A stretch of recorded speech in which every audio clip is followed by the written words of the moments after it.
IGP, in collaboration with Nigerian IGP, has finally arrested the most wanted Nigerian billionaire kidnapper. They use the word billionaire for this guy because he only charges in dollars. He would never accept naira or cedis. Information has it that he got busted in one of his mansions in Ghana alongside with his wife and children.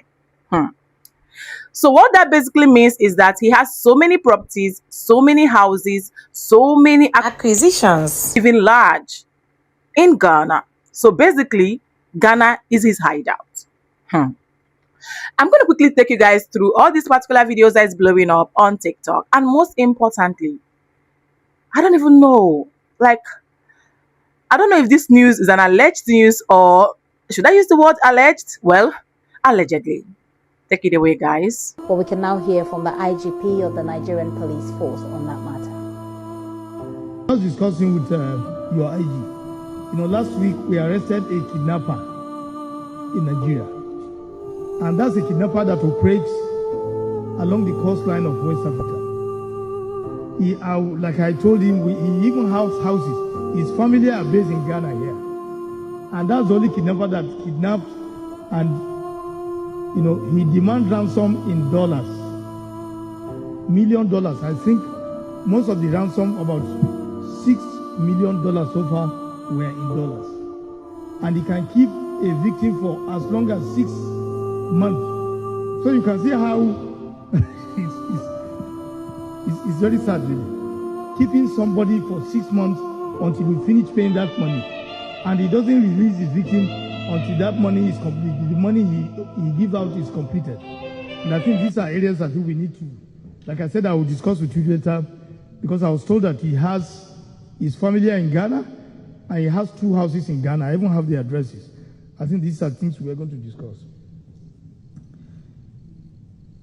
Finally, the importance of actionable intelligence sharing cannot be overemphasized, as today, through such exchange of information, Nigerians are celebrating the arrest of the infamous and recently nabbed Nigerian Ghanaian kidnapper. I say Nigerian Ghanaian, but he's a Nigerian, but he also has a Ghanaian passport. And I think that's something people have to look at. You know, Nigerian Ghanaian kidnapper, Chukwudemeji George Onwamadike, was apprehended 2 weeks ago by the IGP's X-Squad, after many years of evading arrest, using kidnapping as a franchise for terrorizing Nigerians and many countries across sub-African continent, particularly the host country at this conference, Ghana. Together. First of all, I want us to start from portions of your speech. You talked about a Nigerian kidnapper who has been arrested. So that's the only one you can pick. No, we'll talk about intelligence sharing also. We want you to give us more information on that, how you were able to arrest him, and then the collaborations that you had with the Ghanaian government to be able to arrest this man. Okay, thank you very much. Let me say, AKA Evans, was arrested 2 weeks ago in Nigeria. And this is a fugitive that we believe was, introduced a different novel idea of this kidnapping. He brought all his family to be based in Ghana, while he stays in Nigeria and be kidnapping people. And when he kidnaps, what do you call it? His price tag are always in dollars. $1 million, 50 million naira, 120 million naira. Those are that's why in Nigeria they refer to him as a billionaire kidnapper. He's a billionaire. And just like I discussed with my counterpart in Ghana, I think we need to, because he has 2 passports, Nigerian and Ghanaian passport. And like I said, his family and children are based in Ghana here. So I think it's very important they need to put an eye on his activities in Ghana. These are some of the issues, as you observe, these are some of the issues we have to together put our heads together to see how we can make the West African sub-region difficult for any will-be criminal, any of them. Now, you stated that he has been operating on the coastline of the West African coastline. Can you tell us some of the countries? And obviously, so far from our own end, we're able to track some of his properties in Lagos. We're able to track some of his gang members in Nigeria. But just like you observed, he may have some gang members in other places. And I think that's why I believe that the information we give your our counterparts in Ghana who are going to assist us to unravel some of these issues you are discussing. Whether he has a team in Ghana here, whether they've been involved in any kidnapping, or whether they've been involved in, because he indicated that he started with drug trafficking first before he veered into kidnapping. So there are so many things I think we can track on that Evans. So do you have fears that he could possibly have trafficked, drugs using the Ghanaian passport and the other things I talk about? Whatever he does, I think he has met the end of his of whatever he's doing now. He's going to cooler. And I want you to understand that, in some states in Nigeria, kidnapping carries a death penalty. So it's not an offense that you take and leave it in Nigeria. So we have the Ghana IGP also here, David Asante Putos here with us. I want you to first of all respond to the issues raised by the Nigerian IGP and what you as a Ghana Police Service, the information that you also have about this kingpin that we know of, a kidnapper. Well, having listened to the Inspector General of Police in Nigeria, we've come to realize that crime has become transnational, and therefore we can only fight this crime through international collaboration. Waiting be your name. Stanley who? Stanley Isaac. Waiting be your name for Libya here. Kevin. Where you they stay for Libya?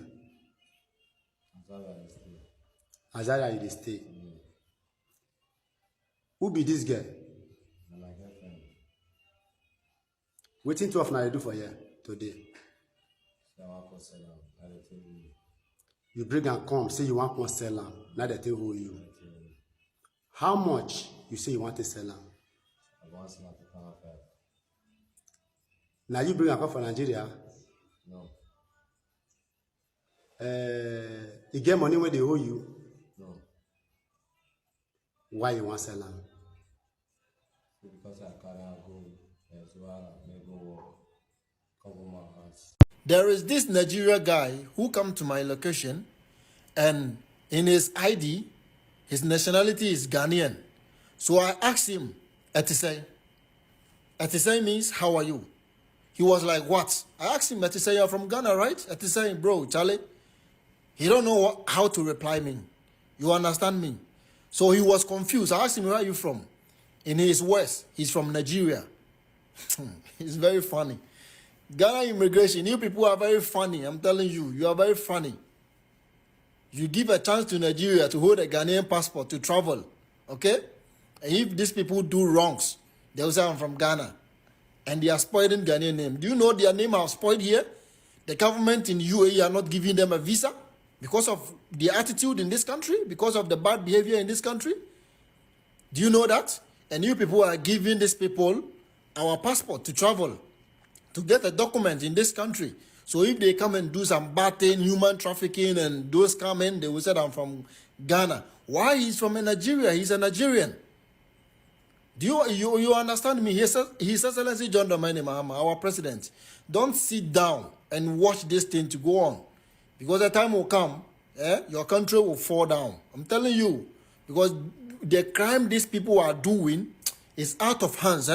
How come UAE will ban these people? UAE is a friendly country who protect everybody. Okay, since I've been in this country, I'm telling you, the security is very tight. But do you know, they are fed up of these Nigerians because of their bad behavior. We don't hit Nigerians. We don't hit any Nigerians. But their behavior is out of hands. Wallah, I'm telling you. Because they behave very badly. You know, you can see their woman on the street doing bad thing. Police will catch them and they will say they are from Ghana. Why they are from Nigeria? His Excellency, Ghana Immigration Services, you people have to do something. Don't sit down and eat money every day. You want money. You want money. You are disgracing your country. Hello guys, so today's video is not a good video. So if you know you're trying to get a Mauritius visa, I have to cancel. I can't do it for you no more. they've stopped bringing Nigerians in, okay? And also, I heard there's a guy that killed and raped a Nigerian guy that killed and raped some people in Mauritius, and they've put a ban on Nigerian passports. So, if you have a Nigerian passport, you're not allowed to go into Mauritius for now. They're not allowing them to go to Mauritius.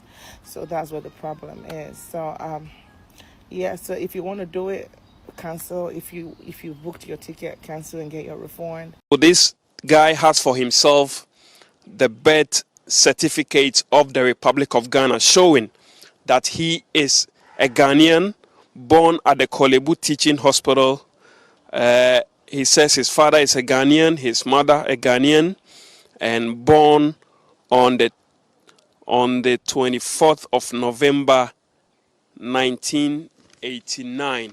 But as it is turned out, this guy has no trace whatsoever to a Ghanaian parent. He was going through the process illegally until he hit a snag and was picked up by operatives of the national security. Now, questions that are coming up are: one, how easy it was for this Nigerian national to, first of all, go through the process to acquire for himself a voter's ID of the Republic of Ghana.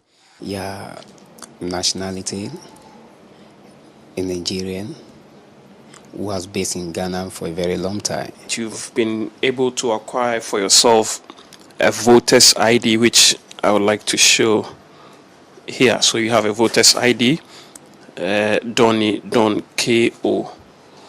How did you manage to get for yourself a voter's ID of the Republic of Ghana, you not being a Ghanaian? Like I said earlier, that because I've been a place and I made myself as part of the people. So if you are part of the people, then why would you do what the people, what you find at the place? So I decided to also to do everything that is. How easy was it for you to get yourself a national voter's ID? Or when they were doing the voting ID, when they were doing the ID card, which I went to join the queue as other people joined the queue, so I joined the queue and I did it. And when you were asked questions, how did you successfully evade the protocol to get for yourself the ID card? I was able to answer the question they asked me, and that is all. That is all I did. This young man successfully got for himself a birth certificate showing boldly, as you see, that he was born at the Kolebu Teaching Hospital, when in fact he was born in Nigeria and a Nigerian. Now, when I confronted him with this document, what this Nigerian told us is that he felt the need to associate better with the Ghanaian people since he has lived in this country for a very long time. And then you also successfully acquired for yourself. Where were you born? In that case, I was born in Nigeria. Sorry? I was born in Nigeria. In Nigeria, very well. But here in the birth certificate, you said you were born at the Kolebu Teaching Hospital. Do we have a Kolebu Teaching Hospital in Nigeria where you come from? It's not necessary that we have a Kolebu Hospital in Nigeria. The Kolebu Hospital is in Ghana here. So you were born in Ghana? That is what I stated on my what do you call it, on my birth certificate, because were you born in Ghana? I've answered you the question that I am not born, but I'm a freeborn in Ghana here. So you lied to the authorities on that score?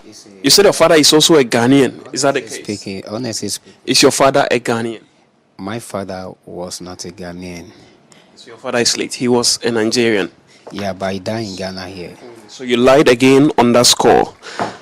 Your mother, you said, is a Ghanaian. Is your mother a Ghanaian? Yeah, my mother is a Ghanaian.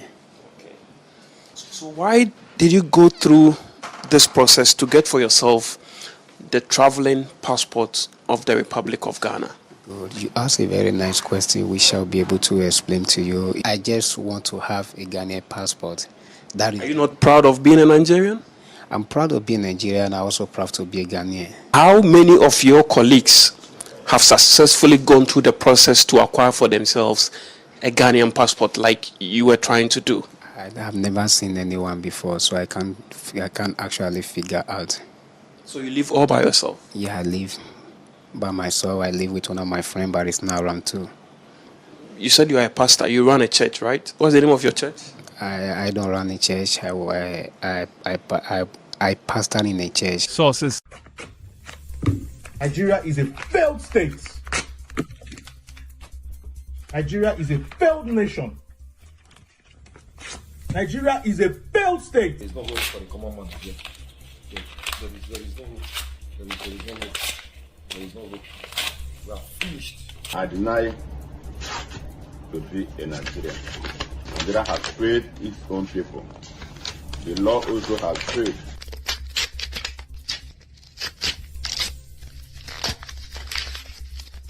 You know, one thing that some Nigerians does not know is that Ghana is not a place you can just go and chill and chill and commit your atrocity. Ghana is a beautiful place where you can go and chill, grow your family, grow anything you want to grow, but make sure that you are living legally. Make sure that whatever thing you are doing it legally. Did you guys hear properly from the Nigerian IGP that this guy can retain people for 6 months, like half a year? If you do not pay up your bills, of course, chasing in dollars, he doesn't want naira, he does not want anything, he just wants dollars. His mansions were screaming luxury. Have you guys seen the kind of things some Nigerians do in another man's country? What I went through the comment section, it's the IGP was telling people that the problem that they're having with this Nigerian is that they are denting the image of Ghana. Like, they are denting the image of Ghana because the information will have it that information is already there that he got arrested in Ghana. He's a Nigerian, and these are the things that is being recorded on the website, on the internet, and tomorrow you guys will hear that Ghana dropped in security measures. Why won't they drop? In as much as I will not come here and preach that it's only Nigerians that commit crime, but to be very honest, we have a lot of Nigerians doing illegal things and bad things in Ghana. Why have a hideout in Ghana? That means basically you kidnap both Ghanaians and Nigerians and you ask for a huge amount of money. Maybe now that Ghana Cedis has actually, leveled up when it comes to it has crippled dollar, I believe that he might most likely start charging in cedis and saving his money in cedis, because if you save your money in dollars now, you will go to the bank and cry. You will cry.